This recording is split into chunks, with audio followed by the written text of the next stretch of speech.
آیت 65 یا ایھا النبی و نبی صلی اللہ علیہ وسلم حرص ابھارو المومنین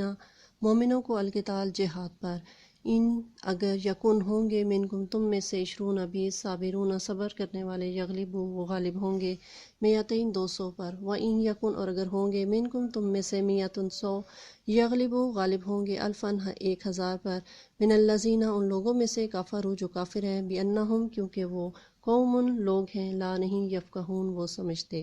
اے نبی صلی اللہ علیہ وسلم مسلمانوں کو جہاد کی ترغیب دو۔ اس آیت میں اللہ تعالیٰ نبی صلی اللہ علیہ وسلم کو مخاطب کرتے ہوئے کیا حکم دے رہے ہیں کہ اے نبی مسلمانوں کو جہاد کی ترغیب دو۔ چنانچہ نبی صلی اللہ علیہ وسلم جنگ سے پہلے صحابہ کرام کو جہاد کی ترغیب دیتے اور اس کی فضیلت بیان فرماتے، جیسا کہ بدر کے موقع پر جب مشرکین اپنی بھاری تعداد اور بھرپور وسائل کے ساتھ میدان میں موجود ہوئے تو آپ صلی اللہ علیہ وسلم نے فرمایا ایسی جنت میں داخل ہونے کے لیے کھڑے ہو جاؤ جس کی چوڑائی آسمانوں اور زمین کے برابر ہے۔ اگر تم میں 20 آدمی ثابت قدم رہنے والے ہوں گے تو 200 کافروں پر غالب رہیں گے اور اگر 100 ایسے ہوں گے تو 1000 پر غالب رہیں گے۔ اب اس آیت میں مسلمانوں کو جہاد کی ترغیب دی گئی ہے کہ اگر تعداد میں تھوڑے بھی ہوں تو مسلمان ہمت نہ ہاریں، یعنی 20 مسلمان 200 کافروں کے لیے اور 100 مسلمان 1000 کافروں کے لیے کافی ہے۔ اس طرح ایک مسلمان 10 کافروں کا مقابلہ کرے گا۔ من الذین کفروا بانہم قوم لا یفقہون، اس لیے کہ کافر ایسے لوگ ہیں کہ کچھ بھی نہیں سمجھتے۔ اب مسلمان جو ہے وہ اللہ کی رضا کے لیے میدان جنگ میں قدم رکھتے ہیں اور یہی اس کی زندگی کا مقصد ہوتا ہے، جبکہ کافر اس حقیقت کو نہیں سمجھ سکتا، اس لیے محض حقیر اور فانی اغراض کے لیے بزدل کی طرح لڑتا ہے اور یوں اللہ تعالیٰ کی مدد سے محروم رہتا ہے۔ الآن اب خففا ہلکا کر دیا اللہ نے انکم تم سے وعلما اور جان لیا انا کہ فیکم تم میں ضعفاً کمزوری ہے فإن اگر یکن ہوں منکم تم میں سے 100 100 صابراتن صبر کرنے والے یغلبوا غالب رہیں گے 200 200 پر وإن یکن اور اگر ہوں منکم تم میں سے 1000 1000 یغلبوا غالب رہیں گے 2000 2000 پر بإذن اللہ اللہ کے حکم سے واللہ اور اللہ مع الصابرین صبر کرنے والوں کا مددگار ہے۔ اب اللہ نے تم پر سے بوجھ ہلکا کر دیا اور معلوم کر لیا کہ ابھی تم میں کسی قدر کمزوری ہے۔ پچھلا حکم جس میں مسلمانوں کو 10 گنا کافروں کے مقابلے پر ثابت قدم رہنے کا حکم تھا، جب صحابہ کرام رضی اللہ تعالیٰ کو یہ ایک بھاری بوجھ محسوس ہوا تو اللہ تعالیٰ نے ان کی کمزوری اور سستی کو دیکھ کر پہلا حکم منسوخ کر دیا، یعنی ختم کر دیا۔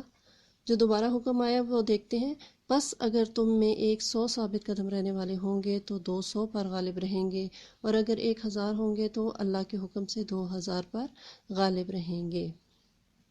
یعنی اللہ نے اب اس میں تخفیف یعنی کمی فرما کر 1 اور 10 کا تناسب کم کر کے 1 اور 2 کا تناسب کر دیا۔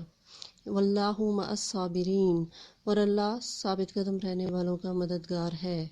یہ کہہ کر صبر اور ثابت قدمی کی اہمیت بیان فرما دی ہے کہ اللہ کی مدد حاصل کرنے کے لیے اس کا اہتمام ضروری ہے۔ ما نہیں کانا ہے لنبی نبی صلی اللہ علیہ وسلم کے لیے ان کے یکون ہو لاہو اس کے لیے اسرا قیدی حتیٰ یہاں تک کہ یسخنا کثرت سے خون نہ بہا دے فی الارض زمین میں تریدون تم چاہتے ہو ارزا فائدے الدنیا دنیا کے واللہ اور اللہ یریدو چاہتا ہے الآخرہ آخرت واللہ اور اللہ عزیز غالب ہے حکیم حکمت والا ہے۔ پیغمبر کو شایع نہیں کہ اس کے قبضے میں قیدی رہیں۔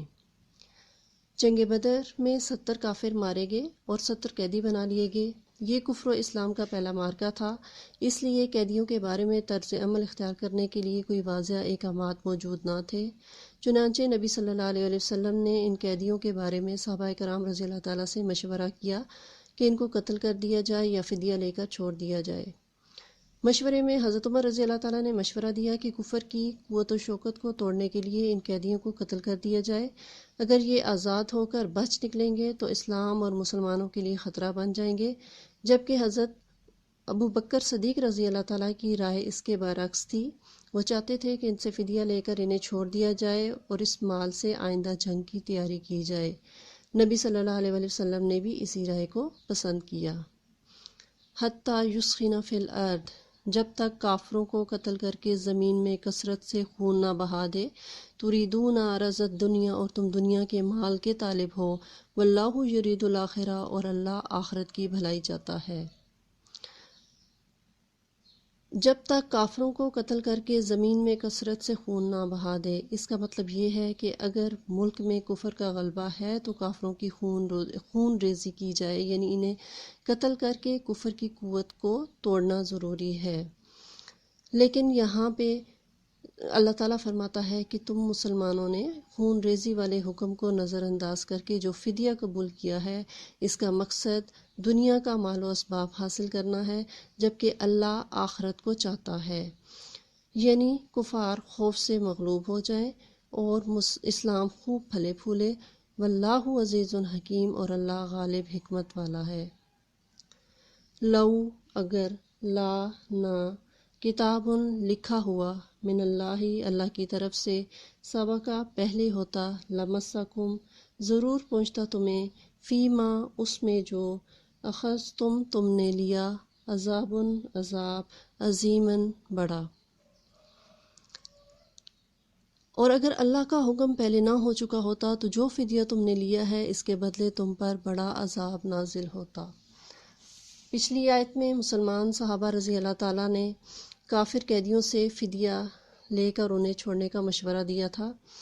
تو اس آیت میں اسی فدیے کے متعلق فرمایا گیا ہے کہ اے مسلمانوں، تم نے نبی صلی اللہ علیہ وسلم کو جو ان قیدیوں سے فدیہ لے کر چھوڑ دینے کا مشورہ دیا، یہ بے جا تھا، چونکہ یہ بات اللہ تعالیٰ کی طرف سے پہلے لکھی جا چکی تھی کہ مال غنیمت مسلمانوں کے لیے حلال ہوگا۔ اس طرح یہ فدیہ تمہارے لیے ایک جائز صورت اختیار کر گیا ہے۔ اگر یہ حکم لکھا ہوا نہ ہوتا تو فدیہ لینے کی وجہ سے تمہیں بڑا عذاب پہنچتا، لیکن اللہ تعالیٰ نے تمہیں معافی دے دی۔ فَكُلُوا، بس کھاؤ،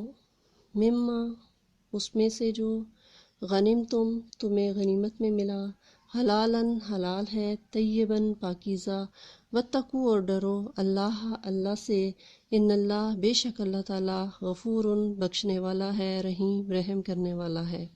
تو جو مال غنیمت تم کو ملا ہے اسے کھاؤ کہ وہ تمہارے لیے حلال طیب ہے، اور اللہ سے ڈرتے رہو، بے شک اللہ بخشنے والا مہربان ہے۔ اس آیت میں مال غنیمت کی حلت و پاکیزگی کو بیان کیا گیا ہے کہ جو فدیہ یعنی مال غنیمت تمہیں ملا ہے وہ تمہارے لیے حلال اور پاک ہے، اسے کھاؤ۔ اس معاملے میں آئندہ اللہ تعالیٰ سے ڈرتے رہو، یعنی احتیاط سے کام لو، بے شک اللہ تعالیٰ بخشنے والا اور رحم کرنے والا ہے۔ اس سے مراد یہ ہے کہ اس نے تمہارا گناہ بھی معاف کر دیا ہے، اور اس کی رحمت یہ ہے کہ اس نے تم پر فدیے کو حلال قرار دے دیا۔